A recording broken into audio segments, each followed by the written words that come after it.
Dave Rigo and I started Watershed back in 2010, and right now we both live in Upper Arlington, right down the road, and we both grew up in this area. For us, growing up in this community and seeing this community growing and evolving, we really wanted to be a part of it. And I think both of us working our day jobs we're doing fun things and learning quite a bit, but we wanted more, and so that's when we started looking for different ideas, different things to be involved in.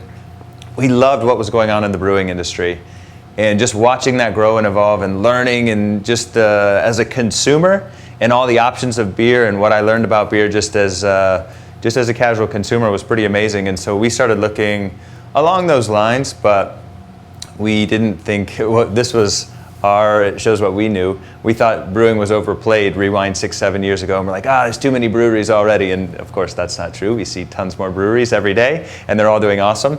So hopefully that continues. But we really wanted to do something different, and we came up with this idea of distilling. And at the time we thought, there's probably a reason no one's distilling. It's probably not legal. But after looking into it, we found there were other distilleries across the U.S., small micro distilleries, nano distilleries, little guys doing it, making money, some doing it as a hobby, and we actually went out and learned from those guys. So we were two guys who didn't have any money to start a distillery, and we didn't know how to distill, but we loved the idea, and so we kind of rewound and said, well, if we were going to do it, what would we do first? We had to learn how to distill, we had to learn what equipment, how to set it up, how to sell it, and the regulations required, so we did all of that.